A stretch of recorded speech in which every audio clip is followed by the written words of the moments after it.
membacakan rangkaian acara pada pagi hari ini. 1. Pembukaan. Kedua, menyanyikan lagu Indonesia Raya. Ketiga, doa. 4. Foto bersama. 5. Sambutan perkenalan Indonesia Banking School oleh Ketua Indonesia Banking School. 6. Sambutan pembukaan kepada LLDT Wilayah 3. 7. Pemaparan materi oleh pembicara dan tanya jawab. 8. Penyerahan plakat. 9. Penutup.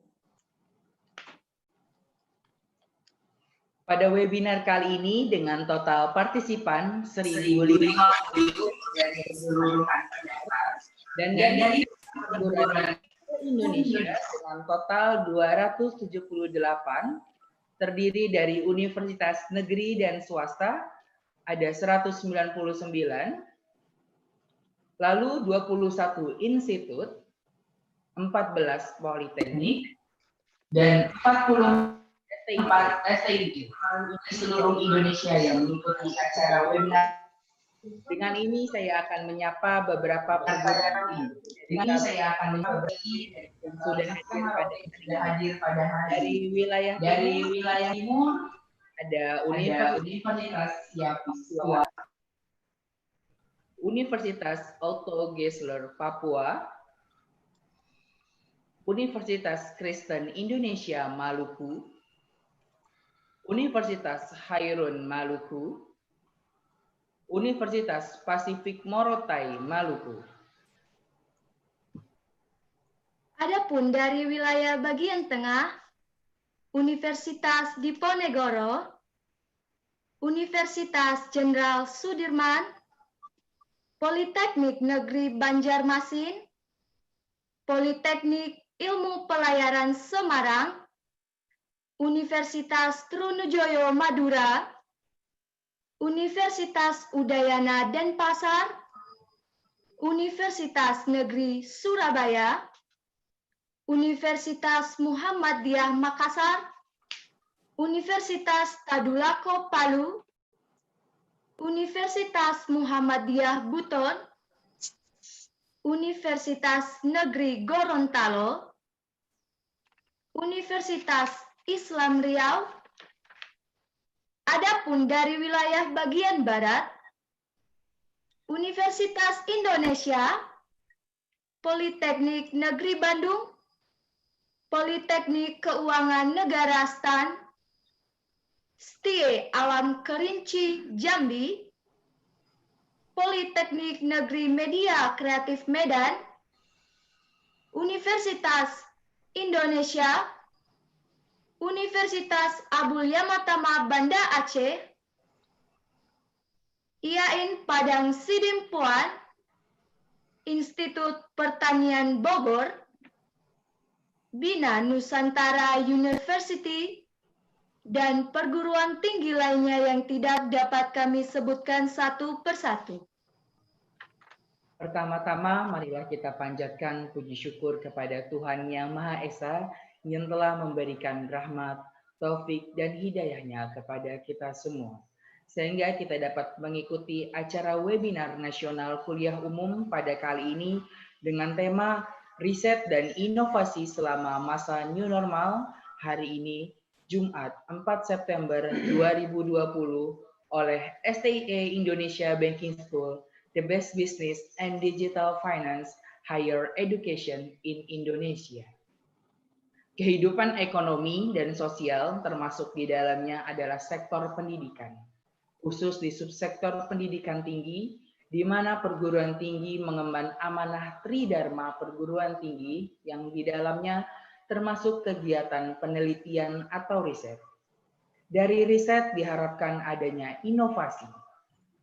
Adapun tujuan STIE Indonesia Banking School menyelenggarakan webinar ini sebagai bentuk webinar nasional kuliah umum dari Menteri Riset dan Teknologi Republik Indonesia, Profesor Bambang Brojonegoro, terkait fungsi dan peran strategis institusi perguruan tinggi dalam hal pelaksanaan riset dan menghasilkan inovasi yang bermanfaat bagi masyarakat, terlebih di masa pandemi COVID-19 yang masih terus berlangsung. Bapak, Ibu, para peserta yang kami hormati, agar acara ini dapat berjalan dengan lancar dan sukses, mari kita berdoa yang akan dipimpin oleh Bapak Ustadz Zulfison SAG MA. Dengan hormat kami silakan. Bismillahirrahmanirrahim. Assalamualaikum warahmatullahi wabarakatuh. Bapak dan Ibu sekalian, untuk kelancaran dan kesuksesan acara kita dan agar acara diberkahi oleh Allah Tuhan Yang Maha Kuasa, mari kita sama-sama berdoa untuk kelancaran acara ini. Bapak dan Ibu sekalian, kami akan memimpin acara doa dengan cara Islam. Bapak dan Ibu yang beragama selain Islam dimohon untuk menyesuaikan. Mari kita berdoa. A'udzubillahi minasyaitonirrajim. Bismillahirrahmanirrahim. Alhamdulillahirabbil alamin wa ala asrafil anbiya'i wal mursalin wa ala alihi wa sahbihi rasulillahi ajma'in. Ya Allah, ya Rahman, Tuhan yang Maha Kuasa. Pada hari yang penuh kebahagiaan ini, kami bersyukur dan berdoa kepadamu ya Allah dengan penuh ketundukan dan kekhusyukan. Atas limpahan rahmat dan karuniamu yang tak terhingga, sehingga acara webinar pada pagi ini bisa terselenggara dengan baik. Ya Allah, ya Rahman, Tuhan yang Maha Pengasih dan Maha Penyayang. Berikan kepada kami kemampuan untuk selalu mensyukuri nikmat yang Engkau anugerahkan kepada kami. Berikan kepada kami kemampuan untuk mengerjakan semua perintah-perintah. Dan berikan kepada kami kekuatan untuk selalu meninggalkan larangan-larangan. Ya Allah, masukkanlah kami sebagai hamba-hambamu yang bertakwa. Ya Allah, pada hari ini kami melaksanakan webinar nasional ya Allah. Anugerahkan kepada para narasumber kami keberkahan ilmu pengetahuan, sehingga mereka bisa menjadi insan yang tak henti-hentinya mengalirkan ilmu pengetahuan dan memberikan berkah kepada negara dan bangsa ini. Ya Allah, berikan kepada orang-orang yang menjadi para pemimpin kami untuk selalu memberikan, untuk selalu beramal ibadah dan menghadapkan diri kepadamu ya Allah. Biarlah Allah yang Maha Rahman menjadikan mereka sebagai hamba-hamba yang dikasihi di sisimu. Ya Allah, ya Rahman, ya Rahim, kami sadar dan yakin ya Allah, pada hari ini negara kami sedang ditimpa oleh cobaan-Mu yang maha berat. Berikan kepada kami kekuatan ya Allah, berikan kepada pemimpin kami agar mereka mampu menjadi suri teladan dan membimbing serta mengayomi kami untuk bisa keluar dari ancaman dan cobaan-Mu yang maha dahsyat ini. Ya Allah, ya Rahman, ya Rahim, hanya kepadamu lah kami meminta, hanya kepadamu lah kami berdoa, dan hanya kepadamu lah segala asa dan harap kami persembahkan. Rabbana atina fid dunya hasanah wa fil akhirati hasanah wa qina adzabannar. Wa sallallahu ala sayyidina wa maulana Muhammadin wa ala alihi wa sahbihi wa baraka wa sallam. Walhamdulillahi rabbil alamin. Wassalamualaikum warahmatullahi wabarakatuh. Terima kasih kepada Bapak Ustadz Zulfison. Selanjutnya adalah foto bersama. Untuk para panelis, tamu undangan, dan para partisipan agar menyalakan kamera gadgetnya untuk dokumentasi webinar pada pagi hari ini. Saya akan pandu Bapak Ibu dalam hitungan ketiga. 1, 2, 3. Ya, baik, sekali lagi slide kedua. 1, 2, 3. Ya, satu lagi slide ketiga. 1, 2, 3. Baik, terima kasih Bapak Ibu sekalian. Bapak, Ibu, para peserta yang kami hormati, selanjutnya mari kita dengarkan sambutan perkenalan Indonesia Banking School oleh Ibu Dr. Kusumaningtuti S. Sutiono, SH, LLM, Ketua Indonesia Banking School. Dengan hormat kami silahkan. Bismillahirrahmanirrahim. Bapak Profesor Bambang Brojonegoro, SEMUP PhD, Menteri Riset dan Teknologi, Kepala Badan Riset dan Inovasi Nasional Republik Indonesia yang kami muliakan dan banggakan. Bapak Profesor Dr. Agus Setiobudi, MSc, Kepala Lembaga Layanan Pendidikan Tinggi Wilayah 3 yang kami hormati. Bapak Halim Alamsyah, Ketua Dewan Komisioner Lembaga Penjamin Simpanan yang kami hormati. Bapak Ibu para senior komunitas ekonomi dan keuangan. Bapak Ibu dari kalangan akademisi dan praktisi pimpinan sektor jasa keuangan. Bapak Ibu, dosen dan ananda, para mahasiswa dari berbagai perguruan tinggi di seluruh Indonesia, serta sivitas akademika Banking School. Assalamualaikum warahmatullahi wabarakatuh. Selamat pagi dan salam sejahtera bagi kita semua. Puji syukur kami panjatkan kehadirat Allah Subhanahu wa Ta'ala, karena rahmat dan karunia-Nya lah kita semua dapat bertemu secara daring pagi ini dalam acara webinar nasional kuliah umum yang dibawakan oleh Profesor Bambang Brojonegoro, SEMUP PhD, dengan tema Riset dan Inovasi selama masa New Normal. Pak Menteri, Bapak dan Ibu, ananda para mahasiswa sekalian. Perkenankan saya memberikan laporan perkenalan sangat singkat. Selama masa pandemi COVID-19 ini, sejak bulan Juni 2020 yang lalu, kami menyelenggarakan webinar nasional kuliah umum yang dibawakan oleh tokoh-tokoh sekaligus akademisi di bidangnya. Untuk selain memperoleh pengkinian pengetahuan, juga sekaligus berbagi dengan sivitas akademika di seluruh Nusantara. STIE Indonesia Banking School yang berspesialisasi di bidang keuangan dan bisnis berbasis teknologi digital, menyelenggarakan Tridharma Perguruan Tinggi, yaitu pembelajaran, penelitian, dan pengabdian masyarakat. Oleh karena itulah, adalah merupakan suatu kehormatan bagi kami dan apresiasi yang tinggi kepada Bapak Menteri yang di tengah-tengah kesibukannya menyediakan waktu untuk menjelaskan bagaimana riset dan inovasi yang merupakan salah satu tugas di perguruan tinggi dapat tetap dilaksanakan dalam suasana yang unprecedented ini. Forum yang sebagian besar dihadiri oleh mahasiswa dan dosen dari IBS dan berbagai perguruan tinggi di tanah air ini juga selalu dihadiri oleh tamu undangan para senior dari komunitas ekonomi dan keuangan, para akademisi dan praktisi, para pimpinan sektor jasa keuangan dan industri jasa lainnya, karena minat, dukungan yang berkesinambungan, dan dedikasinya terhadap dunia pendidikan di bidang keuangan dan bisnis. Untuk itu, kami menyampaikan rasa syukur dan hormat kami. Kami juga menyampaikan terima kasih kepada Bapak Kepala Lembaga Layanan Pendidikan Tinggi Wilayah 3 yang berkenan untuk sebentar lagi memberikan sambutan pembukaan acara webinar nasional kuliah umum pada pagi hari ini. Bapak Menteri Riset dan Teknologi RI dan hadirin yang saya hormati, semoga kegiatan ini membawa manfaat bagi kita semua dan semoga Allah Subhanahu wa Ta'ala senantiasa memberikan rahmat-Nya. Demikian, terima kasih. Wassalamualaikum warahmatullahi wabarakatuh. Terima kasih Ibu Dr. Kusumaningtuti S. Sutiono. Bapak, Ibu, para peserta yang kami hormati, selanjutnya mari kita dengarkan sambutan pembukaan oleh Bapak Profesor Agus Setiobudi, Kepala Lembaga Layanan Pendidikan Tingkat Tinggi Wilayah 3. Dengan hormat kami silakan. Baik, terima kasih moderator. Bismillahirrahmanirrahim. Assalamualaikum warahmatullahi wabarakatuh.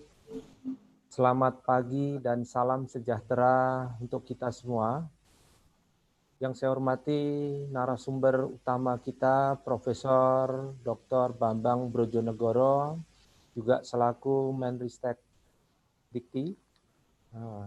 Yang saya hormati Dr. Kusuma Ningtuti selaku Ketua STIE IBS, serta yang saya hormati dan banggakan nih, begawan-begawan perbankan. Alhamdulillah pada pagi hari ini juga hadir Profesor Adrianus Moy, Bapak Halim Alamsyah, Pak Hartadi Asarwono yang saya lihat di monitor, serta Bapak Ibu hadirin dosen peserta webinar pada pagi hari ini.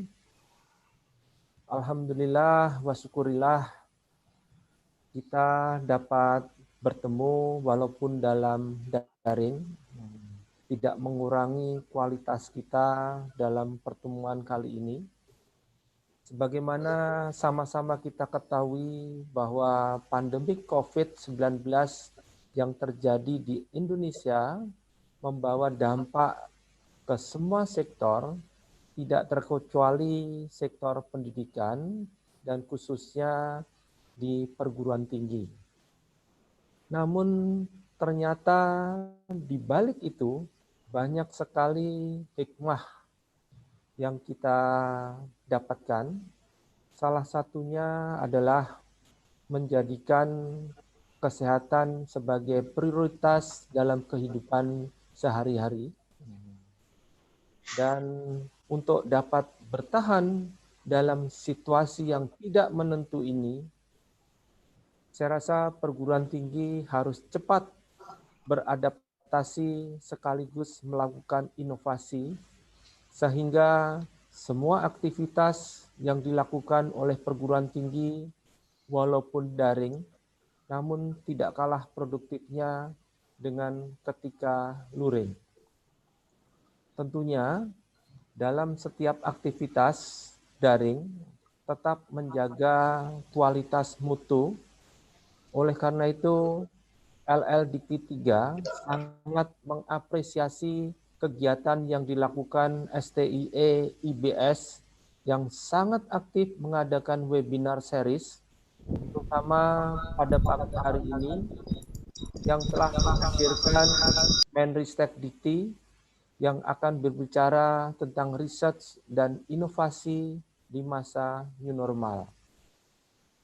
Tidak dinafikan bahwa pandemi virus corona telah mengajarkan pentingnya riset dan inovasi di sektor kesehatan, bahkan kebijakan Mas Menteri Kemendikbud pada masa pandemi ini terkait penelitian, baik untuk tingkat sarjana, ya, skripsi, magister, tesis, maupun disertasi pada S3 pada perguruan tinggi dihimbau untuk diarahkan dalam penanganan COVID-19.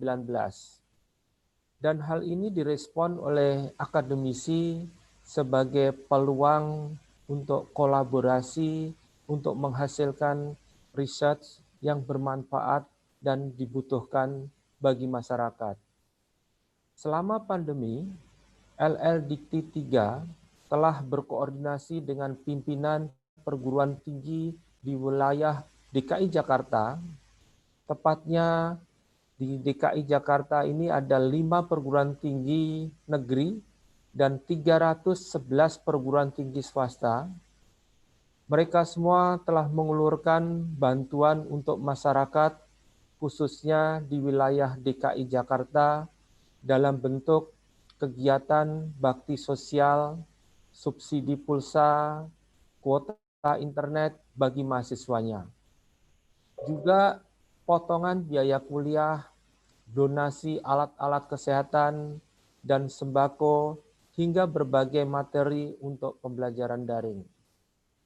LLDikti 3 juga telah memberikan penghargaan kepada 190 perguruan tinggi yang telah berkontribusi dalam memberikan inovasi, melakukan kegiatan sosial, dan bantuan kepada pihak internal dan eksternal, termasuk di dalamnya adalah STIE IBS. Belum lagi ada 31 perguruan tinggi yang telah melakukan kerelawanan atau volunteer dalam pencegahan dan penanggulangan COVID-19, serta ada 59 produk inovasi dari 21 perguruan tinggi yang telah terdaftar sebagai produk pencegahan dan penanggulangan COVID-19. Yang paling membanggakan, dari 59 produk inovasi itu, 20 diantaranya adalah berpotensi untuk diproduksi massal.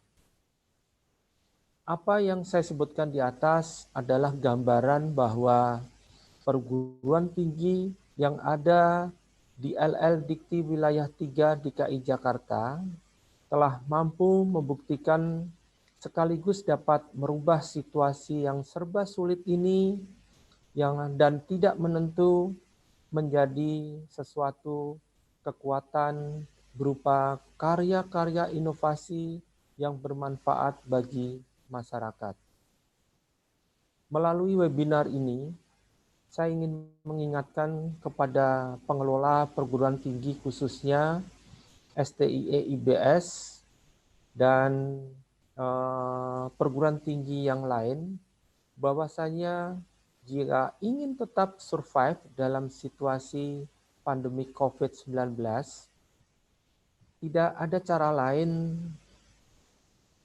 adalah selalu adaptif dan responsif terhadap perubahan-perubahan dengan melakukan kolaborasi dalam pengembangan riset yang akan lebih mudah terwujud secara cepat produk-produk inovatif yang bermanfaat bagi masyarakat. Melalui webinar ini, saya mohon pada peserta yang mengikuti webinar pada pagi hari ini untuk menyimak baik-baik paparan dari narasumber yang insya Allah akan memberikan pencerahan. Tidak main-main, langsung dari Pak Menteri Ristek Pendidikan Tinggi, Profesor Dr. Sumantri Bambang Brojonegoro, yang insya Allah saya juga sudah tidak sabar ingin mendengarkan juga paparan dari beliau.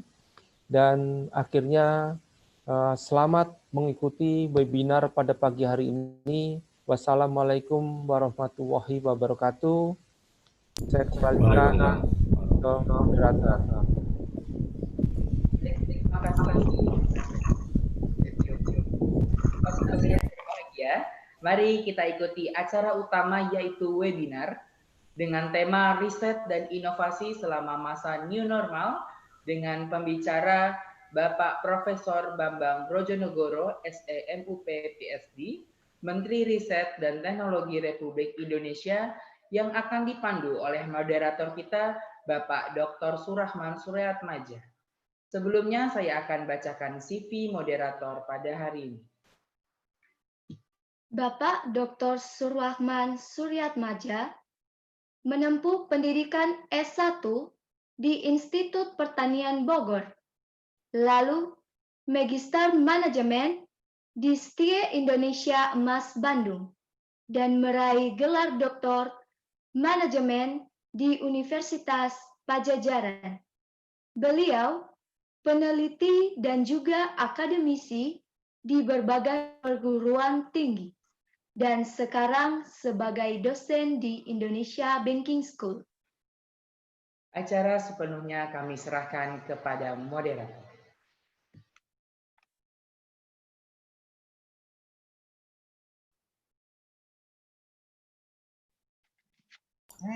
Ya. Bismillahirrahmanirrahim. Assalamualaikum warahmatullahi wabarakatuh. Terima kasih kepada pembawa acara. Yang terhormat Bapak Profesor Bambang Brojonegoro, SEMUP PhD, Menteri Riset dan Teknologi Republik Indonesia. Dalam hal ini beliau sebagai pembicara. Yang terhormat Bapak Profesor Dr. Agus Setiobudi, MSc, Kepala Lembaga Layanan Pendidikan Tinggi Wilayah 3 Jakarta. Dan Ibu Dr. Kusumaning Tuti Sandi Harmi Sutiono, SHLLM, sebagai Ketua Sekolah Tinggi Ilmu Ekonomi Indonesia Banking School. Dan yang terhormat para hadirin peserta webinar hari ini. Sebelum kita mulai pemaparan dari pembicara, saya akan membacakan kurikulum vitae pembicara. Pembicara Profesor Bambang Brojonegoro, SE, MUP, PhD, adalah saat ini menjabat sebagai Menteri Riset dan Teknologi Republik Indonesia. Sebelumnya beliau pernah menjabat sebagai Menteri Keuangan Republik Indonesia. Sebelumnya beliau pernah menjabat juga sebagai Dekan Fakultas Ekonomi Universitas Indonesia. Pendidikan S2 dan S3-nya beliau selesaikan semuanya di University of Illinois. Sedangkan S1 beliau adalah alumni dari Universitas Indonesia. Baik, untuk mempersingkat waktu, Pak Profesor Bambang Brojonegoro hanya punya waktu 30 menit dan sesi tanya jawabnya mungkin karena waktunya mundur kita persingkat saja. Nanti kita lihat waktunya. Dan untuk mempersingkat waktu, kami persilakan Bapak Profesor Bambang Brojonegoro untuk memaparkan makalahnya. Silahkan, Pak. Ya, terima kasih Pak Surahman. Assalamualaikum warahmatullahi wabarakatuh. Waalaikumsalam. Selamat pagi, salam sejahtera, salam sehat buat kita semua. Yang terhormat Ibu Ketua Indonesian Banking School, Ibu Kusumaningtuti, dan segenap jajaran pengajar pimpinan dari IBS, Kepala LLDT Wilayah 3, para mantan pimpinan Bank Indonesia atau lembaga perbankan yang hadir pada kesempatan webinar kali ini, dan tentunya para mahasiswa yang saya banggakan. Pertama, kami mengucapkan terima kasih atas undangan IBS untuk memberikan kuliah umum ini. Dan kebetulan nuansa dari kuliah umum kali ini memang bernuansa pandemi, tetapi yang tidak boleh kita lupakan bahwa bahkan sebelum pandemi COVID-19 ini, ternyata sebenarnya ekonomi dunia itu sudah mulai menunjukkan gejala pelemahan, di mana pelemahan itu utamanya ditunjukkan oleh atau disebabkan utamanya oleh adanya tensi, ya, perang dagang antara Amerika dan China yang kemudian menimbulkan ketidakpastian di berbagai belahan dunia dan mengakibatkan adanya pelemahan pada perekonomian global itu sendiri. Nah, kemudian seperti kita tahu, di akhir 2019 sebenarnya atau di awal 2020 mulai terjadi awalnya hanya penyebaran dari COVID-19 di Wuhan, China, yang kemudian ternyata karena tingginya mobilitas manusia dan sifat dari COVID-19 yang memang menyebarnya melalui hubungan antar manusia, sebagai akibatnya wabah yang awalnya hanya beredar di wilayah Wuhan, China tersebut menjadi pandemi seperti yang kita rasakan sekarang. Jadi memang ada kaitan antara pandemi ini dengan tren globalisasi, ya, kemudahan orang untuk bergerak antar tempat di dunia, dan kemudian mengakibatkan apa yang kita rasakan sekarang. Ya. Jadi setelah pandemi ini menjadi skala global, maka di berbagai belahan dunia, termasuk di kita tentunya, dilakukan apakah yang namanya full lockdown, apakah partial lockdown, dengan versi kita disebut sebagai PSBB, pembatasan sosial berskala besar, dan kemudian kita tahu semua dampak berikutnya adalah pada pelemahan ekonomi. Karena ekonomi yang konvensional mengakibatkan kebutuhan akan interaksi tatap muka, ya, dan komunikasi langsung antar manusia yang kemudian terinterupsi karena adanya pandemi tersebut. Nah, otomatis ketika ekonomi mengalami kontraksi, dunia dihadapkan dengan suatu kenyataan bahwa resesi seperti ini atau istilahnya global recession ini harus segera diatasi. Dan diatasinya otomatis harus menempuh dua cara. Di satu sisi, faktor kesehatan akibat COVID-nya harus segera ditangani, tetapi memang tidak mudah karena dari pengalaman saya di Menristek, terutama bergaul dan berkomunikasi dengan teman-teman peneliti, terutama di bidang kesehatan, mereka semua mengatakan bahwa virus ini benar-benar baru. Ya, jadi kalau virus coronanya sebenarnya sudah dideteksi sejak tahun 2000-an. Ya, jadi keluarga besar virus corona itu sebenarnya anggotanya banyak, istilahnya, jenisnya banyak. Tetapi yang kebanyakan sudah terdeteksi itu tidak harmful, tidak menimbulkan penyakit atau tidak menimbulkan masalah. Ya. Dari keluarga besar tersebut yang sudah teridentifikasi, muncul dan sempat menimbulkan masalah atau berdampak pada manusia, itu pertama adalah SARS-CoV-1 yang kita kenal sebagai penyakit SARS pada waktu itu yang banyak beredar di Asia Timur. Ya. Kemudian kedua adalah MERS, ya, MERS, flu burung, ya, dan kemudian baru yang ketiga ini SARS-CoV-2. Nah, kalau dibandingkan dengan yang dua sebelumnya yang dianggap harmful, kita bisa melihat perbedaan yang luar biasa. Ya. Perbedaan di mana SARS-CoV-2 ini luar biasa daya penyebarannya dibandingkan keluarga besar virus corona lainnya. Dan mereka mengatakan, artinya para peneliti sepakat bahwa virus ini memang belum dikenal sama sekali. Karena belum dikenal, makanya belum ada obat yang secara resmi bisa mengatasi COVID-19. Demikian juga pengembangan vaksin yang nanti juga akan saya sentuh, itu juga memang istilahnya berpacu dengan waktu dan juga berhadapan dengan ketidakpastian. Ya. Karena belum ada yang menjamin bahwa vaksin yang dikembangkan oleh berbagai pihak saat ini akan benar-benar manjur atau berkhasiat untuk bisa menimbulkan daya tahan tubuh kita terhadap COVID-19. Namun, dengan waktu tunggu istilahnya yang begitu lama, tentunya ekonomi tidak bisa terus-terusan ya ditahan atau didiamkan begitu saja. Nah, karenanya adaptasi kebiasaan baru ini akhirnya harus menjadi solusi, di mana kita harus terus bisa menjalankan kegiatan secara sehat dan produktif. Nah, untuk sehatnya, sebelum dapat vaksin dan obat, maka mau tidak mau protokol kesehatan COVID harus diterapkan secara disiplin. Hanya itu cara kita untuk memutus peredaran atau penyebaran dari wabah tersebut. Nah, harapannya kalau kita bisa menjaga kesehatan dengan protokol yang ketat, maka kegiatan ekonomi mulai berjalan. Tentunya harus ada adjustment terhadap kegiatan ekonomi yang nanti juga akan saya tekankan.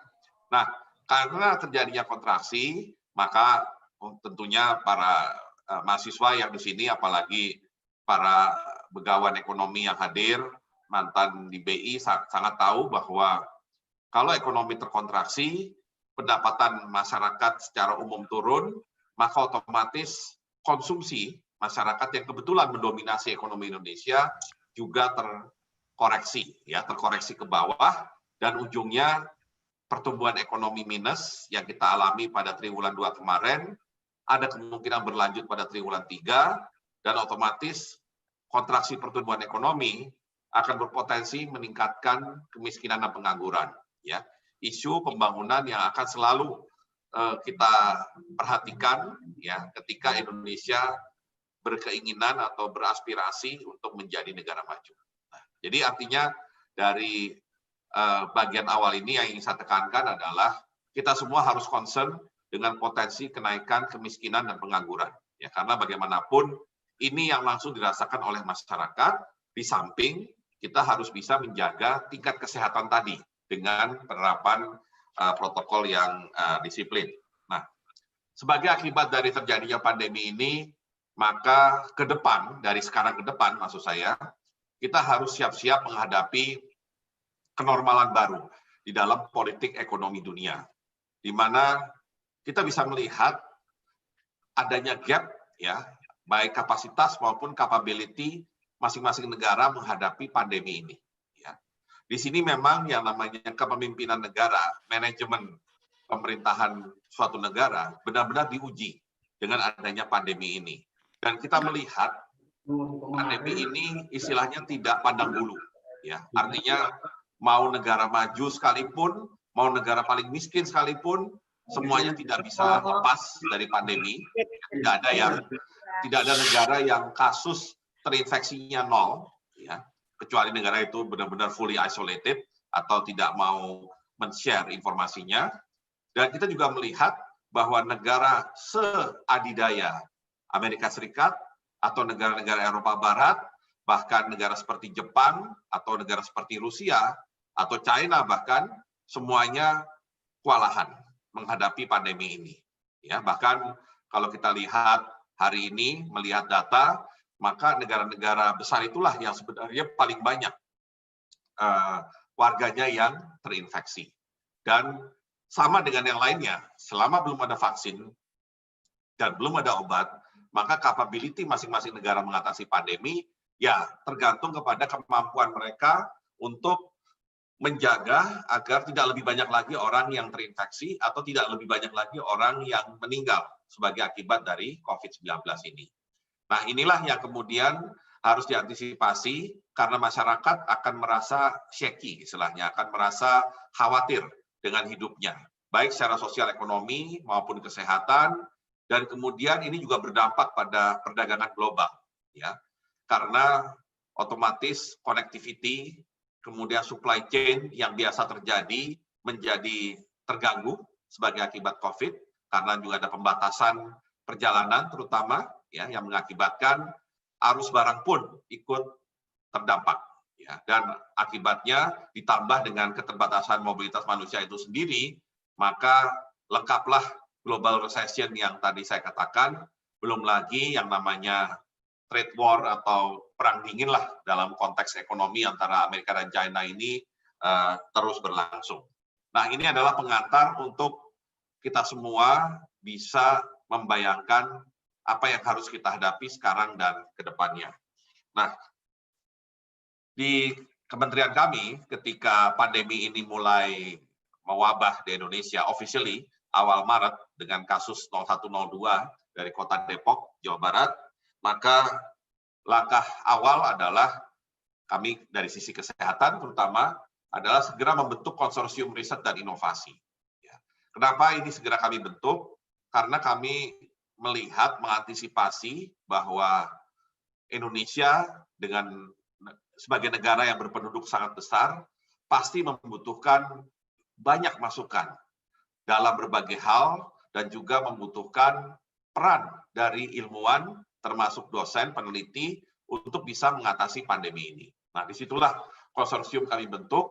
Pada intinya semangat konsorsium adalah mendorong adanya kerjasama yang saya sebut sebagai triple helix. Triple helix itu intinya kerjasama antara sisi pemerintah, ya, kemudian dunia usaha dan akademik. Ya. Memang para peserta di webinar kali ini mungkin mayoritas akademik, tapi jangan lupa sebagai Indonesian Banking School, kelebihannya adalah Anda bisa berinteraksi langsung dengan pelaku usaha, yaitu perbankan atau keuangan. Nah, konsep yang sama itu juga kami terapkan di sini, dalam pengertian pihak pemerintah, Kemenristek, Kementerian Kesehatan, berusaha memfasilitasi hubungan, interaksi yang sehat, produktif, dan tentunya menghasilkan output yang clear ya antara dunia akademik dengan dunia industri. Karena selama ini dunia akademik dan dunia industri, kalau kita bicara penelitian di Indonesia, komunikasinya sangat terbatas dan cenderung ada kurang saling percaya dan kurang mengetahui satu sama lain. Akibatnya para penelitinya asik sendiri, meneliti sesuatu, menemukan sesuatu yang ternyata bukan merupakan kebutuhan di masyarakat atau di market. Ya. Sedangkan dunia industri yang lebih tahu kebutuhan masyarakat atau market, tidak tahu apa yang dilakukan oleh para peneliti. Sehingga akibatnya terjadilah import besar-besaran. Ya. Nah, dalam bidang kesehatan, saya ingin share kepada para peserta webinar, di 2019, data 2019 menunjukkan bahwa untuk alat kesehatan, ya, alat kesehatan ini kan variasinya besar ya, dari yang simple itu seperti misalkan stick untuk kita di swab, ya, itu kan very simple, ya, dari bahan plastik atau dari bahan tertentu, sampai kepada katakan mesin pacu jantung atau ventilator, itu 94% import di tahun 2019. Kita tergantung 94% alkes kita import. bahan baku obat, terutama bahan baku kimia, 95% impor. Jadi memang upaya kita menyejahterakan atau menyehatkan masyarakat terkendala dengan kekurangmampuan kita untuk lebih mandiri, untuk alkes maupun bahan baku obat. Nah, karenanya yang namanya triple helix harus didorong supaya para industriawan atau dunia usaha tidak begitu saja mengimpor kalau ada kebutuhan, tapi bersifat lebih mendorong sisi penelitian, inovasi di Indonesia agar menghasilkan sesuatu yang bisa menjadi pengganti dari alkes impor maupun bahan baku obat impor. Ya.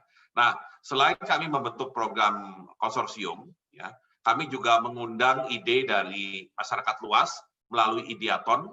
Ya, kita undang masyarakat dalam pengertian tidak ada batasan, apakah dia perguruan tinggi, apakah dia sudah bekerja di swasta, ataukah dia orang yang freelance, ya, siapapun bisa memberikan ide untuk mengatasi COVID ini.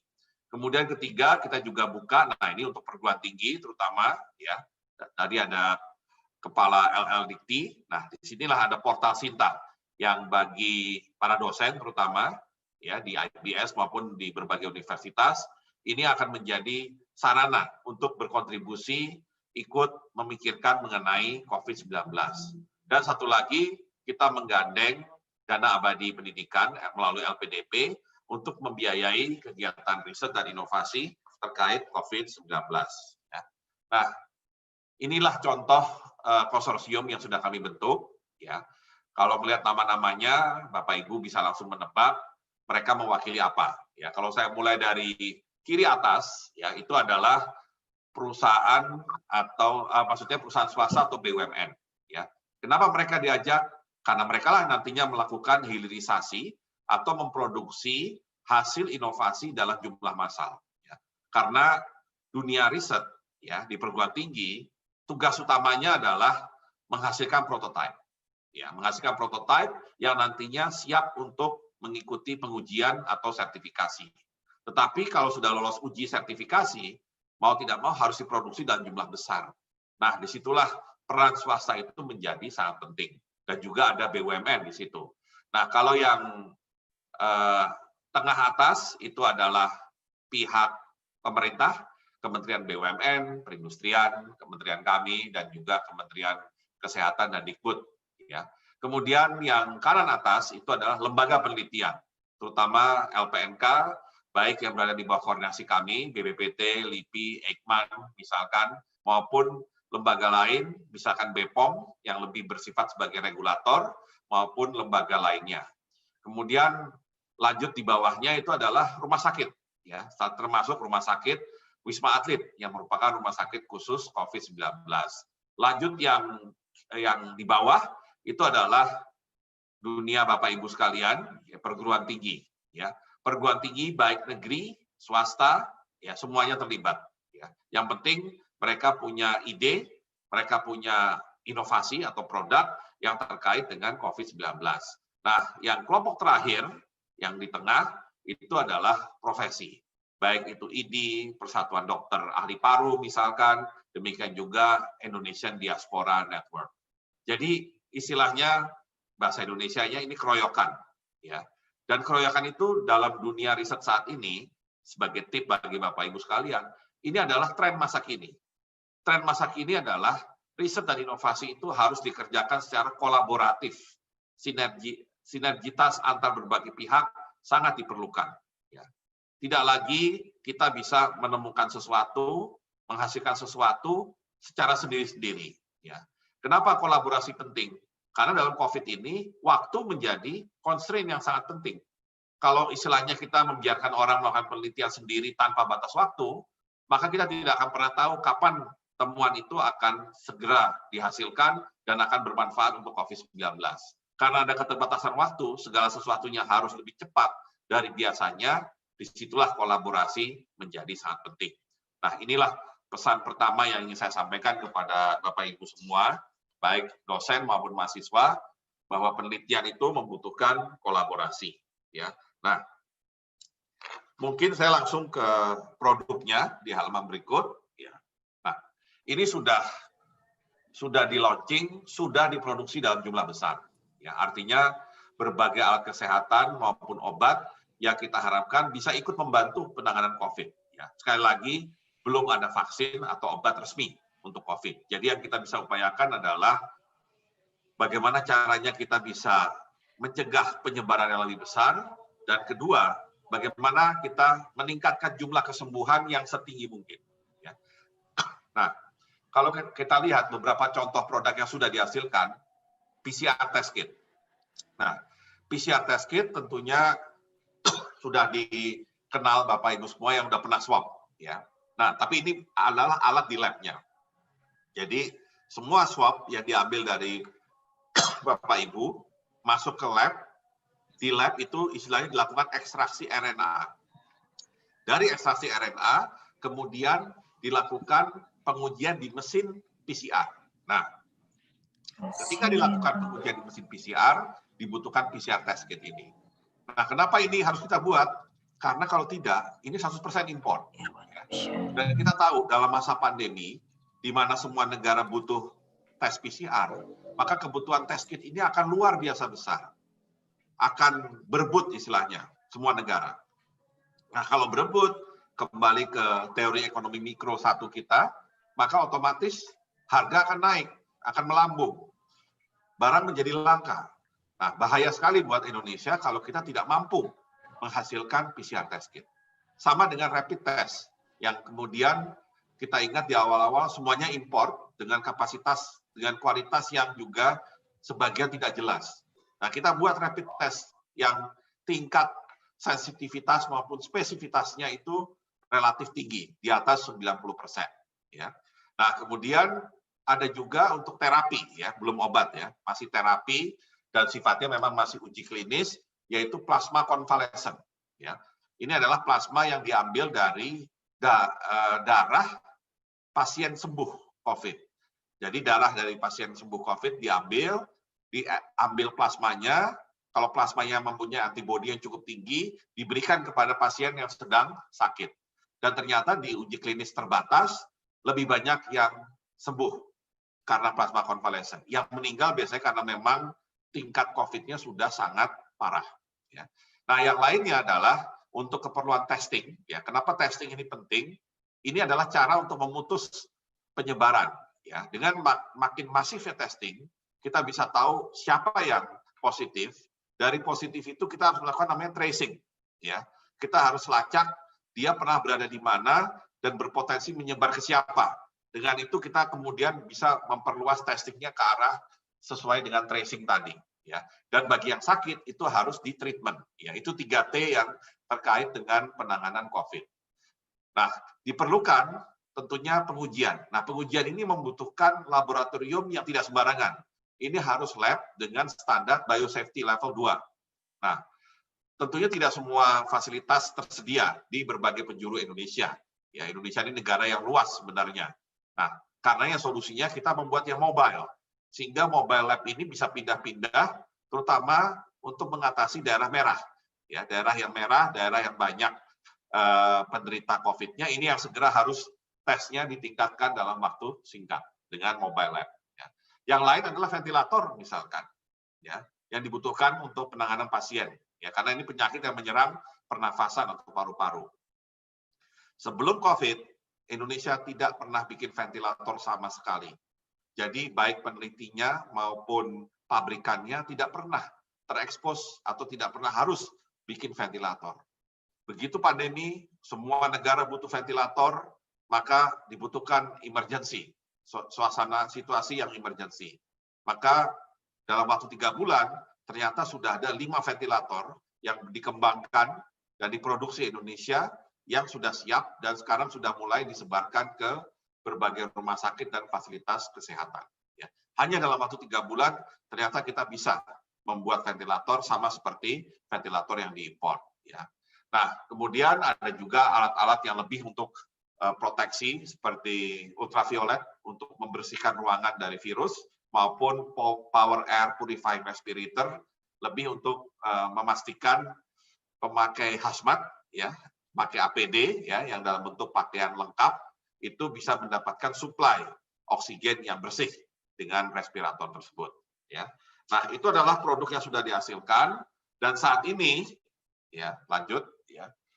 Dan saat ini kita sedang berupaya untuk menghasilkan vaksin. Ya. Kita sebut vaksin merah putih. Kenapa? Karena untuk negara sebesar Indonesia, 260 juta penduduk, dengan kemungkinan bahwa vaksinnya lebih dari sekali, ya. Kenapa saya katakan kemungkinannya lebih dari sekali? Karena biasanya riset vaksin dalam sejarahnya untuk penyakit dari polio, cacar, sampai Zika, demam berdarah, dan segala macam, risetnya bisa memakan waktu tahunan, bahkan sampai puluhan tahun, bahkan sampai hari ini ada yang tidak ada vaksinnya. HIV, belum ada vaksinnya. Demam berdarah, belum ada vaksinnya. Ya, jadi, mencari vaksin itu sangat tidak mudah. Ya. Nah, kemudian untuk COVID ini, kebetulan lebih dari 100 pihak saat ini yang mengembangkan vaksin di seluruh dunia. Dan semua berkejaran dengan waktu. Karena tadi, kalau waktunya kita delay terus, ekonominya juga akan terdampak sangat berat. Ya. Berarti harus ada balance yang harus kita upayakan. Nah, karena riset vaksinnya semuanya istilahnya balapan atau dipercepat, maka ada kemungkinan daya tahan tubuh nanti yang dihasilkan oleh vaksin apapun, ya itu tidak akan berlangsung seumur hidup. Ya, mungkin Bapak Ibu yang masih ingat pernah divaksin waktu kecil, pasti pernah dapat vaksin polio atau vaksin cacar. Nah, itulah vaksin yang berlaku sekali seumur hidup. Sekali divaksin aman dari polio maupun cacar seumur hidup. Ya. Tapi ada misalkan yang pernah divaksin hepatitis B, itu akan tahu persis bahwa belum tentu daya tahan tubuh langsung timbul setelah divaksin. Sehingga dibutuhkan yang namanya booster atau revaksinasi. Ya. Nah, inilah yang mungkin terjadi. Ya. Saya tidak mengatakan pasti, tapi kemungkinan besar seperti itu. Berarti Indonesia butuhnya tidak 260 juta ampul, bisa 500 juta ampul. Ya. Nah, kalau 500 juta ampul, kita nggak bisa sekedar beli putus, beli jadi dari negara lain. Ya. Kenapa? Karena semua negara butuh vaksin. Ya. Bayangkan China itu butuh 1,5 miliar, India 1,3 miliar, ya sesuai jumlah penduduk, dan itu baru jumlah penduduk. Kalau dikali 2, berarti China butuh 3 miliar, India butuh 2,5 miliar. Ya. Dan saya yakin pabrik vaksin dimanapun tidak punya kapasitas sebesar itu. Ya. Nah, karenanya unsur kemandirian harus ada, meskipun tetap ada vaksin yang kita coba kerjasamakan dengan pihak luar, seperti Sinovac, yang saat ini sedang uji klinis di Bandung, di mana nanti produksinya dilakukan oleh Bio Farma. Nah, karenanya kita harus nanti lengkapi yang Sinovac itu dengan vaksin yang kita kembangkan sendiri bibit vaksinnya. Ini proses dari kiri ke kanan yang atas mengenai prosesnya. Ya, saat ini kalau yang vaksin merah putih sedang dalam tahap cloning gen ke vektor, ya, untuk menghasilkan antigen nantinya, ya. Karena antigen ini penting, ya, antivirusnya langsung, ya. Nah, kemudian kita harapkan masuk ke uji hewan, ya, mamalia, kemudian kita scale up seed vaksinnya, dan kemudian oleh Bio Farma akan dilakukan uji klinis. Harapannya awal tahun depan sudah mulai uji klinis pada manusia untuk vaksin merah putih. Ya, dan harapannya 6 bulan setelah itu, ya kalau semuanya lancar, kita bisa mulai melakukan produksi dalam skala besar dan mulai melakukan vaksinasi. Ya. Dan vaksinasi Bapak Ibu juga tidak mudah. Ya. Artinya, ya saya memahami Bapak Ibu sebagian besar latar belakangnya banking atau financial sector, tapi ketika bicara vaksinasi, ternyata ini hal yang sangat tidak mudah. Ya. Karena untuk Indonesia, ternyata melakukan vaksinasi 1 juta sehari pun itu juga sangat challenging, ya. Karena kalau kita ingin 1 juta vaksinasi per hari, berarti minimal kita butuh 1.000 tenaga yang menyuntik, ya, menyuntik vaksin itu. Dan ternyata tidak gampang mencari 1.000 orang di Indonesia, ya. Itu pengalaman yang saya dengar dari pihak kedokteran, ya tidak gampang mencari 1.000 orang.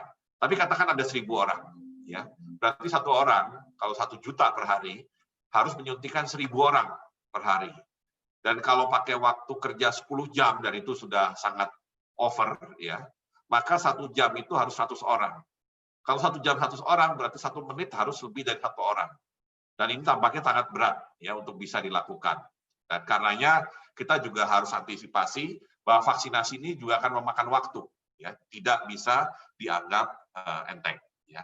Nah, untuk membuat vaksin kita juga melibatkan berbagai pihak yang selama ini terlibat, baik dari sisi penelitian, beberapa perguruan tinggi, dan terutama dipimpin oleh lembaga Eijkman yang ada di bawah koordinasi kami, plus tentunya pihak Bio Farma dan pabrik farmasi lain yang akan kita dorong untuk ikut berpartisipasi memproduksi vaksin itu sendiri. Nah, itu adalah upaya kita untuk menjaga kesehatan, ya, atau paling tidak progres dari perkembangan upaya kita menangani COVID-19. Karena bagaimanapun kita tetap harus hidup dengan pandemi ini.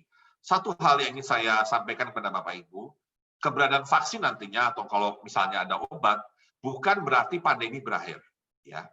Pandemi ini maksudnya si virus COVID-19 ini akan tetap ada bersama kita. Cuma kalau ada vaksin atau obat berarti manusia bisa lebih mengatasi atau bisa lebih berhadapan atau bisa hidup bersama dengan COVID-19.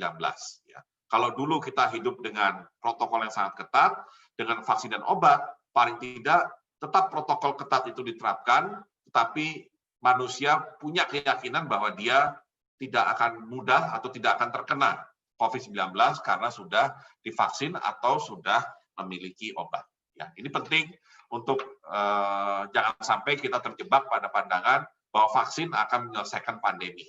Bukan. Vaksin akan membuat manusia lebih siap berhadapan atau hidup bersama COVID-19. Nah, bicara mengenai hidup bersama COVID-19, saat ini mau tidak mau kita harus melakukan adaptasi kebiasaan baru, ya, yang biasa disebut sebagai new normal. Tetapi saya lebih sukanya adaptasi kebiasaan baru. Karena saat ini kita dituntut untuk sehat dan produktif agar ekonomi tetap berjalan. Ya. Nah, produktifnya pada hari ini tidak bisa terjadi kalau kita tidak menerapkan disiplin COVID-19. Ya. Jadi sehat di sini harus dimaknai sebagai manusia menjalankan disiplin protokol COVID-19. Ya, itulah definisi sehat pada hari ini.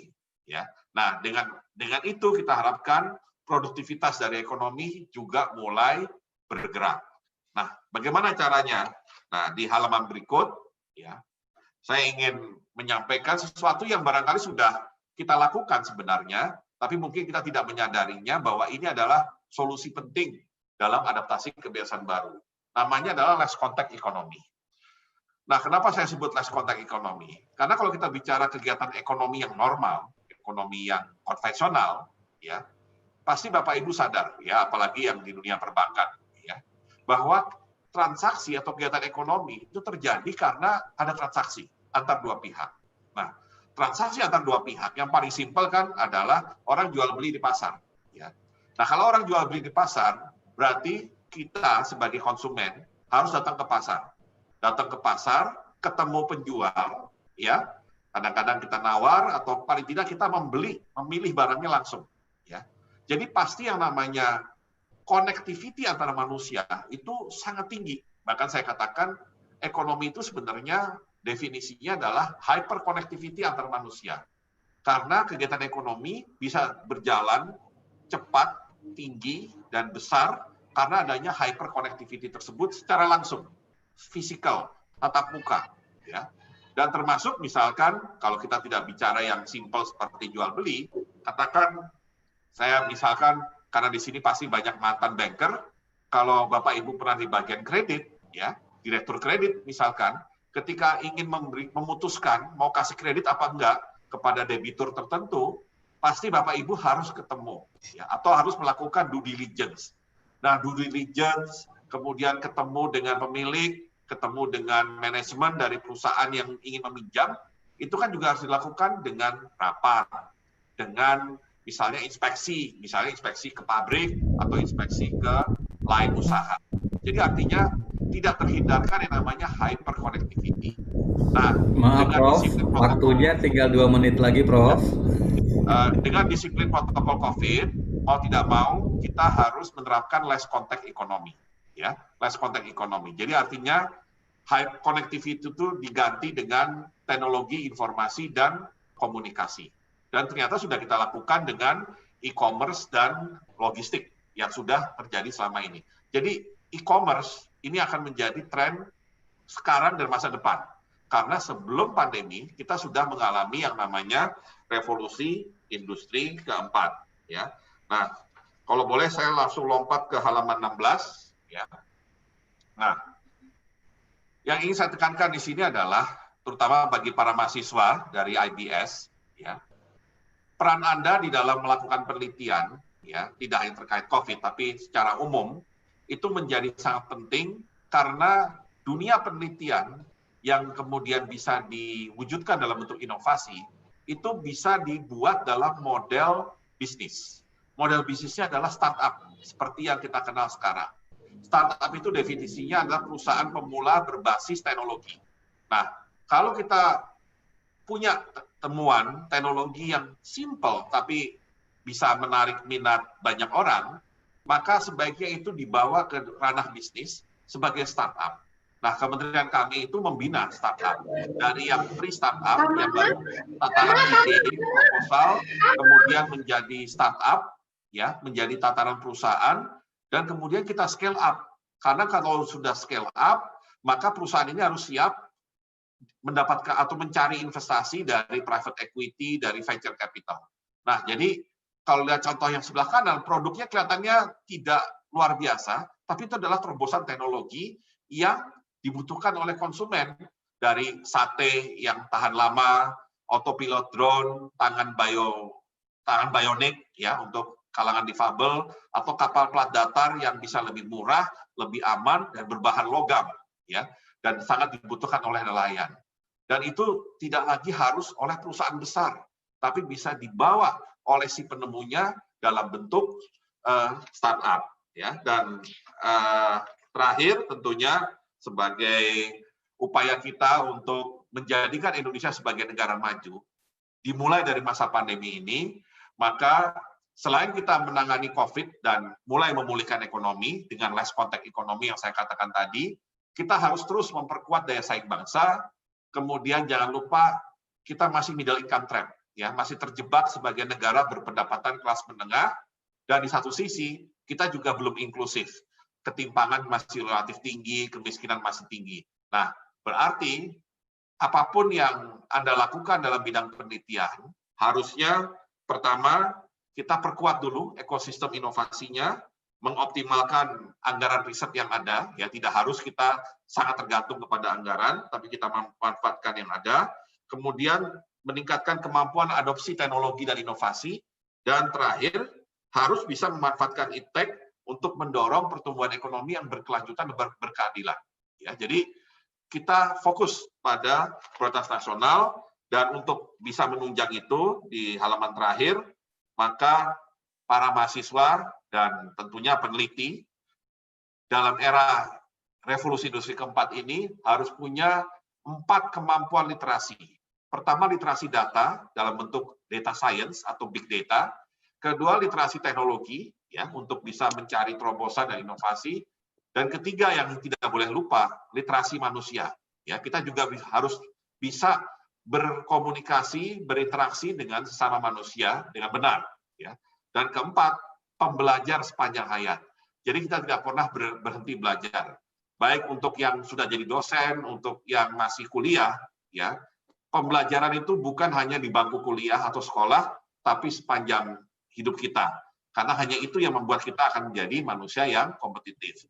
Dan untuk bisa melengkapi literasi itu, kita harus punya 6C, karakter 6C, yaitu kolaboratif, kemampuan berpikir critical thinking, kreatif, komunikatif, punya kemampuan computational thinking, ya, berpikir komputasional, dan satu lagi tetap harus punya compassion, ya, karena tentunya kita sebagai manusia harus berimbang antara otak kiri dan otak kanan, ya, dan itulah syarat kita untuk menjalani revolusi industri keempat, sekaligus bisa melahirkan riset dan inovasi yang berkontribusi bagi daya saing bangsa. Demikian yang saya sampaikan, mohon maaf agak terlalu panjang.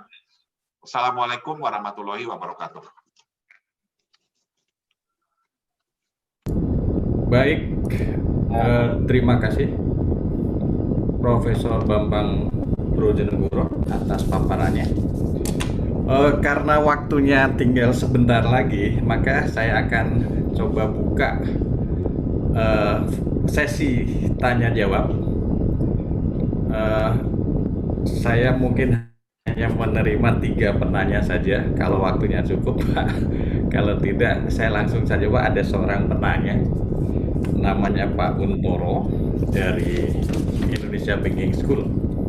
Pertanyaan beliau, berapa lama Pak Menteri ketahanan masyarakat Indonesia terhadap serangan COVID-19 ini, serangan dalam tanda kutip? Dan kemudian apa Pak dampaknya kira-kira kalau ini terus berlangsung? Yang kedua, apakah ada upaya memotong strategi memotong mutasi virusnya, Bapak? Mungkin dari hasil pembicaraan atau diskusi dengan para peneliti Bapak ada informasi. Itu saja Bapak dulu untuk sementara. 1 pertanyaan, silakan Bapak. Ya. Untuk menjawab pertanyaan itu, yang pertama mengenai berapa lama ketahanan masyarakat. Mungkin saya bisa share sedikit salah satu hasil penelitian dari LIPI ya, yang mencoba mensurvei UMKM ya. Kita anggap UMKM ini adalah bagian terbesar dari masyarakat kita. Nah, ternyata UMKM kita waktu disurvei pada waktu itu menyatakan bahwa daya tahannya hanya 4 bulan kalau dilakukan semacam full lockdown atau PSBB tersebut ya. Hanya 4 bulan, dan itu terutama pada UMKM yang belum terekspos dengan teknologi digital. UMKM yang sudah terekspos dengan teknologi digital, ternyata kehidupannya jauh lebih baik. Mereka survive selama masa pandemi ini. Nah, jadi artinya, kalau kita bicara ketahanan masyarakat dengan mayoritas UMKM, kalau di sektor pertanian, kan masyarakat kita mungkin bisa didefinisikan mayoritas itu, kalau tidak di pertanian, ada di UMKM. Ya. Nah, yang pertanian sama perikanan, kalau kita lihat pertumbuhan sektor pertanian kemarin masih lumayan, ya, karena masih ada pertumbuhan di sektor pertanian karena memang orang masih perlu pangan, ya, makan. Nah, UMKM-nya yang kita harus perhatikan karena mereka kebanyakan kesulitan untuk mendapatkan market access. Kalau pembiayaan relatively sudah banyak ditekan dengan berbagai kebijakan pemerintah, ya, Bapak Ibu yang di perbankan tahu persis itu. Tetapi ada satu yang tidak kalah penting dari pembiayaan, yaitu market access. Nah, market access inilah yang membuat sekarang pemerintah punya program untuk mendigitize, ya, membawa UMKM ke dunia digital. Ya, ini tidak mudah, tapi harus dilakukan karena rule of the game-nya seperti itu. Bukan hanya pandemi, tapi nanti ke depan UMKM kita harus dibawa ke digital dan harus diberi sentuhan teknologi supaya mereka bisa survive. Ya, itu untuk menjawab pertanyaan pertama. Jadi intinya ketahanannya sebenarnya sebentar kalau kita tidak melakukan intervensi. Ya. Nah, mengenai strategi memotong mutasi virus, tentunya virus akan bermutasi dengan sendirinya. Ya. 2 hari yang lalu saya memberikan semacam press conference mengenai heboh yang sempat ditimbulkan oleh media terkait mutasi D614G. Pada intinya, virus yang katanya Menteri Kesehatan Malaysia itu lebih ganas dan segala macam, itu sudah ada di Indonesia. Itu poin pertama dari press con yang saya lakukan. Bahwa itu sudah ada di Indonesia dan terdeteksi di Jakarta, Bandung, Tangerang, Surabaya, dan seterusnya. Nah, tetapi poin pentingnya adalah, meskipun sudah bermutasi, dan ternyata virus mutasi itu sudah terjadi di 78% virus yang sudah teridentifikasi, virus COVID yang sudah teridentifikasi di dunia. Jadi sudah jadi mayoritas. Ya. Dan ternyata masalah keganasan dalam penyebaran dan dalam keparahan penyakit itu tidak atau belum terbukti. Ya. Dan mutasi itu juga tidak mengganggu upaya kita untuk membuat vaksin. Karena bukan bagian dari selnya yang diserang, ya, bukan di namanya receptor binding domain yang diserang, sehingga pembuatan vaksin yang memang menyasar RBD ini tetap bisa dijalankan. Ya. Nah, tentunya kita harus tetap waspada terhadap kemungkinan mutasi lain. Ya.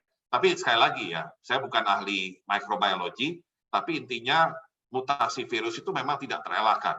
Ya. Dan mutasi inilah yang nanti juga akan menentukan vaksin yang dibuat seperti apa. Karena vaksin flu itu misalnya nggak bisa berlaku seumur hidup. Setiap 2 tahun harus diganti karena virusnya bermutasi. Demikian, Pak Sulaiman. Pak Profesor Bambang, terima kasih atas penjelasannya. Bapak, untuk mempersingkat waktu, ini ada 3 penanya, Bapak. Silakan. Saya lihat. Mungkin bisa saya gabung saja ya, Pak ya. Ya, silakan, Pak. Pertama dari Pak Lukman Supriyadi. Beliau menanyakan mengenai transformasi digitalisasi transaksi bisnis. Kemudian yang ditanyakan adalah apa upaya pemerintah untuk mempercepat transformasi ini? Itu yang pertama, Bapak. Ya. Yang kedua, dari Pak Sriono, Pak, MPD, saya tidak tahu dari mana ini. Dia menanyakan, Pak, sebenarnya ancaman resesi itu apa sih, Pak Menteri? Lalu yang harus dilakukan oleh masyarakat apa gitu? Nah, itu yang kedua, Pak.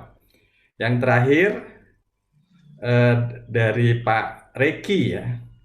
Pak Reki menanyakan tentang yang terakhir, Pak. Beliau dari Universitas Islam Indragiri Riau menanyakan bahwa bagaimana membangun bisnis startup untuk meningkatkan ekonomi jika jaringan telekomunikasi digital tidak mendukung. Apa langkah-langkah untuk bisa menggerakkan ekonomi selain membangun ekonomi secara digital? Itu Prof. Bambang yang ditanyakan oleh para peserta. Mudah-mudahan semuanya bisa terjawab. Silakan Prof. Bambang untuk menjawabnya. Terima kasih. Ya, baik. Untuk pertanyaan dari Pak Lukman mengenai transformasi digital dalam kegiatan bisnis, sebenarnya contoh yang sudah terjadi di digital banking, ya, dan saya yakin IBS punya konsentrasi atau punya jurusan yang fokus pada digital banking, itu adalah contoh yang baik untuk diterapkan di sektor bisnis lainnya, maksudnya yang non-sektor bisnis, non-keuangan. Ya. Kenapa saya katakan begitu? Karena digitalisasi di perbankan ini sudah berjalan masif, fintech sudah menjadi mainstream di dalam sektor keuangan itu sendiri, sehingga gampangnya seseorang itu tidak perlu tahu ya di mana kantor cabang bank terdekat. Karena dari mulai buka account, sampai transfer, sampai bayar tagihan dan segala macam, bahkan kalau ada masalah, semua bisa diselesaikan secara online. Ya, dengan mobile banking, dengan online banking, dan seterusnya. Jadi contoh di perbankan ini menurut saya contoh yang sangat baik. Apalagi ketika fintech ini sudah menyentuh peer-to-peer lending. Ya. Ini menurut saya kalau di perbankan, ini kan jantungnya perbankan kalau sudah bicara soal meminjam uang. Dan ketika memberikan kredit, pinjaman, kan tidak sembarangan. Ya, unsur kehati-hatian sangat tinggi. Know your customer pasti dikedepankan. Dan bayangkan, know your customer sampai due diligence ini akhirnya dilakukan secara online lah, secara virtual. Ya, dengan model peer-to-peer lending ini. Dan ternyata meskipun pasti ada kasus di sana-sini, masih banyak yang harus diperbaiki, tapi paling tidak, itu adalah contoh bahwa masyarakat Indonesia sebenarnya sudah siap memasuki transformasi digital di berbagai bidang. Ya. Tinggal sekarang dengan adanya pandemi ini, kita harus percepat semuanya. Kalau dulu mungkin kita masih menganggap, oh itu nantilah digital untuk di bidang ini, di bidang itu. Nah sekarang nggak ada pilihan, kita harus melakukannya sekarang. Dan ternyata bisa, ya. Yang namanya belanja online melonjak cukup tinggi selama masa pandemi, dan orang sudah mulai terbiasa, ya, tidak merasa terganggu bahwa dia terpaksa belanja online, ya. Bahkan dengan bantuan sektor keuangan dengan fintech, semua transaksi terkait belanja online ini juga bisa dihandle dari sisi keuangannya. Jadi kita tidak perlu sering-sering ke ATM ambil cash lah, ya. Itu menurut saya ciri dari keberhasilan transformasi digital. Ya, jadi upaya mempercepat itu menurut saya bukan lagi pilihan, itu sudah menjadi kewajiban kita karena kita nggak tahu pandemi ini membuat kita harus hidup seperti ini berapa lama. Tapi karena sudah revolusi industri keempat, transformasi digital adalah suatu keniscayaan. Jadi kita harus segera beradaptasi dan harus dipercepat dengan adanya pandemi ini. Untuk Pak Suryono atau Pak Sriono tadi, ancaman resesi itu by definition adalah pertumbuhan ekonomi negatif suatu negara, kalau kita bicara negara, selama 2 triwulan atau 2 quarter berturut-turut. Ya, itu yang kemudian terjadi satu persatu. Korea, Australia, Singapura, Amerika, hampir semuanya masuk ke jurang resesi. Ya, nah pertanyaannya bagaimana kita bisa mengatasi resesi ini? Pertama, ini memang resesi yang tidak biasa. Resesi yang bukan terjadi karena kesalahan manajemen ekonomi. Ini resesi yang terjadi karena kondisi global. Pertama gini, sekarang ekonomi dunia sudah sangat globalized. Tidak ada border, tidak ada batas untuk kegiatan ekonomi.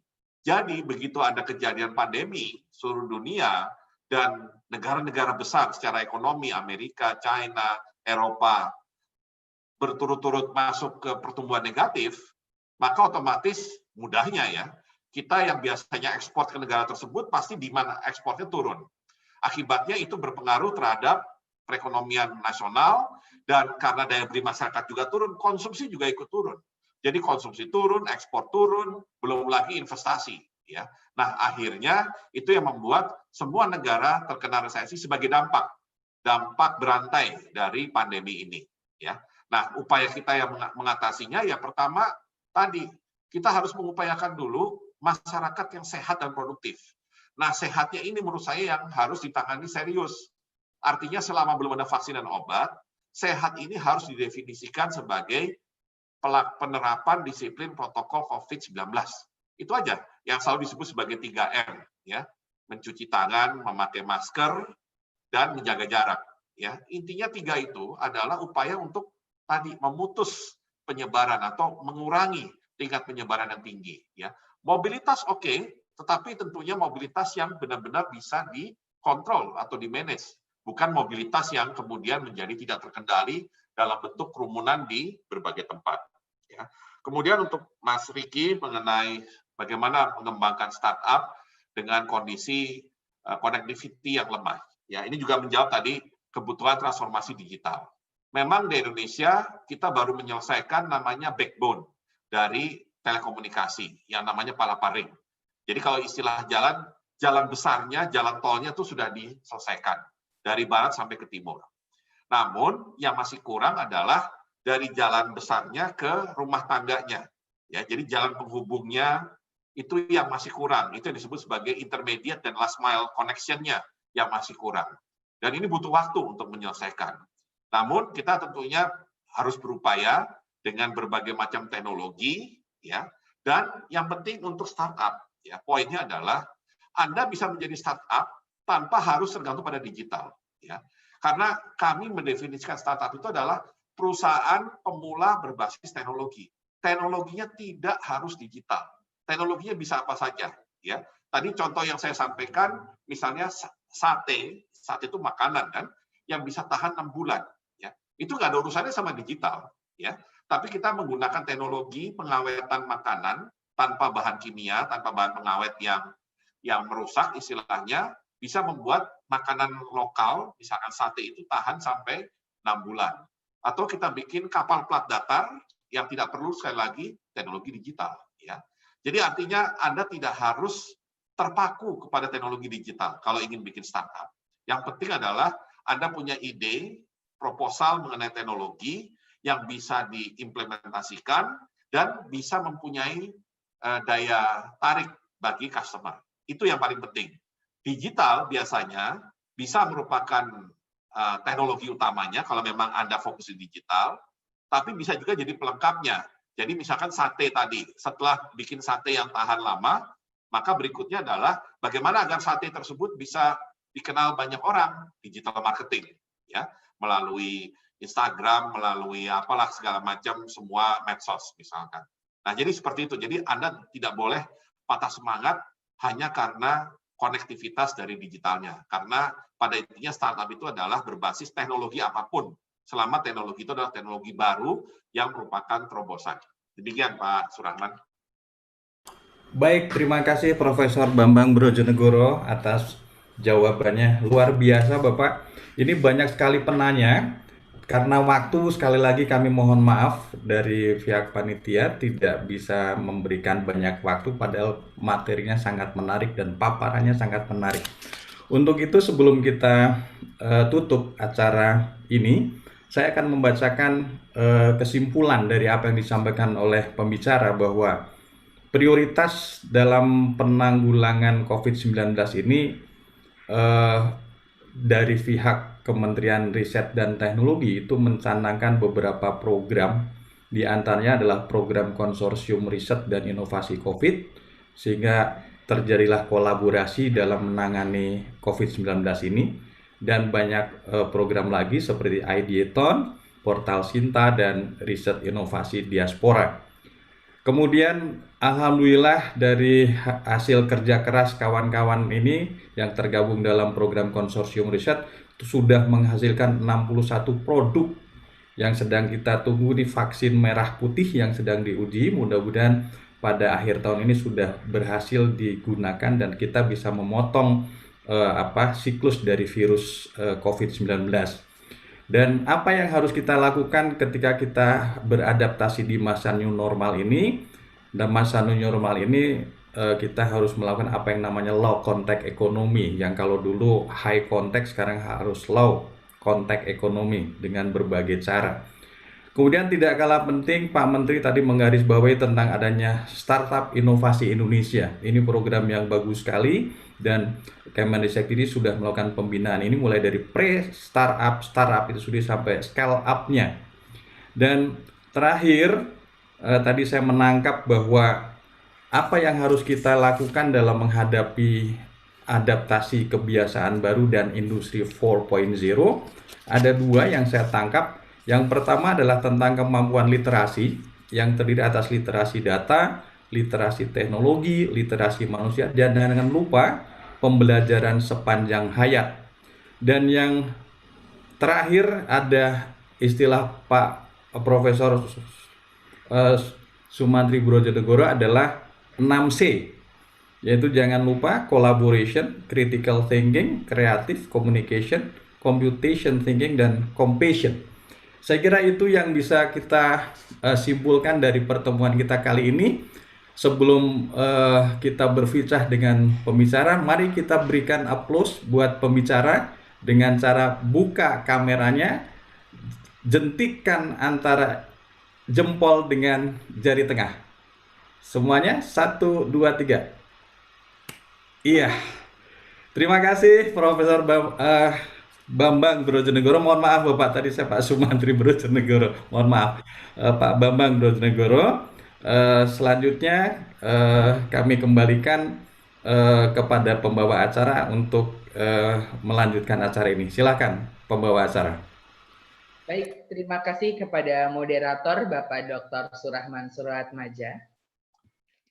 Selanjutnya, pemberian plakat secara virtual sebagai tanda terima kasih kepada pembicara Bapak Profesor Bambang Brojonegoro. Indonesia Banking School menyampaikan apresiasi dan penghargaan yang tinggi atas kesediaan dan waktu dari Bapak Profesor Bambang Brojonegoro, SE MUP PhD, Menteri Riset dan Teknologi Nasional Republik Indonesia. Terima kasih juga sebanyak-banyaknya kepada pembicara pada kali ini, Bapak Profesor Bambang Brojonegoro, SE MUP PhD, atas pemaparannya, dan karena kesibukan dan lain hal kepada Bapak Profesor Bambang Brojonegoro berkenan meninggalkan forum webinar nasional, dan semoga apa yang dipaparkan oleh pembicara dan moderator dapat bermanfaat bagi kita semua, dan semoga pandemi COVID-19 cepat berlalu sehingga dapat membangun perekonomian Indonesia kembali dan semakin berjaya di Indonesia. Terima kasih. Sebagai pengumuman, e-sertifikat dan materi akan dikirimkan ke email masing-masing yang sudah mendaftar. Dengan ini, berakhir sudah webinar pada pagi hari ini. Sebelum menutup acara, kami ingin menyampaikan apresiasi kepada perguruan tinggi yang telah melakukan kerjasama riset dengan Indonesia Banking School, dengan universitas dalam negeri antara lain Universitas Indonesia Depok, SBM Institut Teknologi Bandung, Universitas Pajajaran, Bandung, Institut Pertanian Bogor, dan universitas mancanegara antara lain University Teknologi Mara, Malaysia, Konkan Business School, Thailand, Murdoch University, Australia, Wen University of Technology, Afrika Selatan, dan Alexandri Vasil University, Rumania. Kami juga mengapresiasi bahwa Indonesia Banking School dapat melaksanakan program magang yang difasilitasi oleh industri keuangan dan regulator, antara lain oleh Bank Indonesia, Otoritas Jasa Keuangan, Lembaga Penjamin Simpanan, Bank BRI, Bank Mandiri, Bank BNI Syariah, BTN Syariah, dan Asosiasi Fintech Indonesia. Dan terakhir, kami juga ingin menyampaikan sekali lagi penghargaan kepada pihak yang telah berpartisipasi dalam program beasiswa gotong royong Indonesia Banking School, yaitu Bank BNI, Bank BRI, Bank Sinarmas, Bank Ganesa, Bank DKI, dan Alami Fintech Syariah.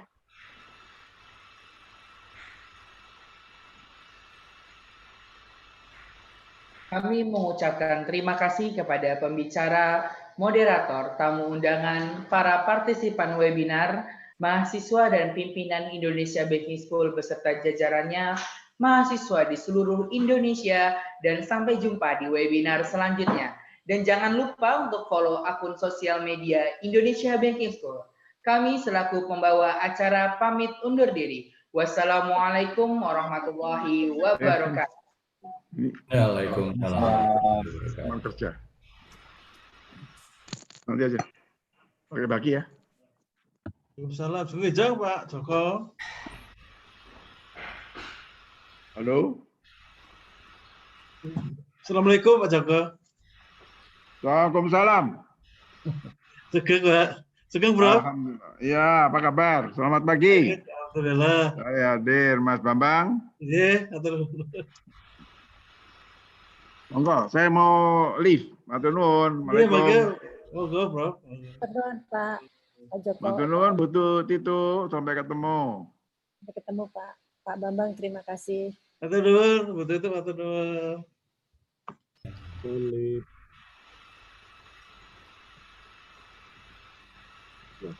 Matur nuwun Bu Titu, terima kasih. Sampai ketemu lagi. Terima kasih Mbak Endang. Terima kasih Bu Titu. Terima kasih. Terima kasih. Pak Bambang, apa kabar? Oh, sugeng sampai. Pakai sulit Bu. Bu Endang, apa kabar Bu Endang? Alhamdulillah baik. Sehat Bu. Bu Endang, Bu Wiwi. Ya. Pak Bambang, masih di Jogja atau di mana Pak Bambang? Di Jakarta ini. Jakarta ya. Ya. Senang ketemu. Ingatnya Sumantri Brojonegoro. Aduh. Pak, itu ayahandanya Pak Prof Bambang itu. Sumantri kan ayah. Dulu bekas dirjen itu ya, lama banget ini. Kakaknya kayaknya Sumantri. Oh kakak ya, bukan ayahandanya ya. I lost you inside my mind. We would dance the night away to the morning light. Can I give you all of my love till we dance the night away? Can I give you all of my love? Pak Sparta, terima kasih Pak Sparta.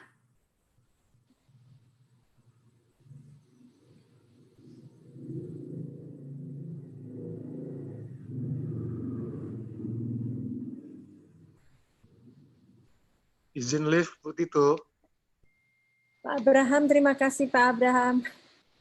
Sama-sama. Apa kabar Pak? Baik, alhamdulillah. Bu Wiwi. Alhamdulillah. Selamat kan. Apa kabar Pak Abraham? Alhamdulillah baik-baik Bu. Salam untuk Bu Indri Pak. Baik, nanti disampaikan Bu Titu. Terima kasih Bu. Mari Pak. Pamit Bu Titu. Terima kasih Bu Titu. Monggo, monggo Mbak Wiwi. Matur nuwun, pamit. Assalamualaikum. Monggo Pak Bambang. Monggo areng.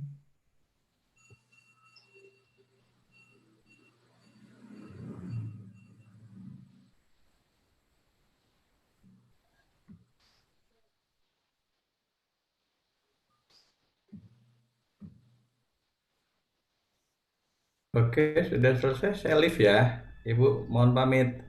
Ya, terima kasih banyak Pak Surahman. Mohon maaf tadi terakhir ke Sleo, ingatnya Pak Sumantri Brojonegoro. Itu ayah beliau, Pak. Ayah ya. beliau, Rektor Universitas Indonesia. Oh iya. Yang jadi ini ya Bu, apa gelanggang remaja yang di Bulungan namanya? Ya, namanya. Iya. Baik Ibu. Nama Silakan. Iya. Bagus Pak Surahman, apresiasi Pak Surahman. Alhamdulillah, Bu Wiwi kemana aja? Saya selalu diundang Bu Tito kok. Alhamdulillah, sehat Ibu ya? Iya, saya masih ini join sama OJK Pak. Cuman Alhamdulillah. sudah berganti dari YPPI sudah tidak lagi. Iya. Jadi masih ada kesibukan Ibu ya? Surahman. Iya. Ya, nitip dibantuin Bu Tito, udah hebat sekali sekarang. Insya Allah, terima kasih Bu. Saya turut bangga, turut bahagia deh Bu Tito. Alhamdulillah. Ada kontribusi Bu Wiwi di situ loh. Terima kasih juga. Sukses ya Pak Surahman. Iya Ibu, matur nuwun. Monggo Bu. Iya, sama.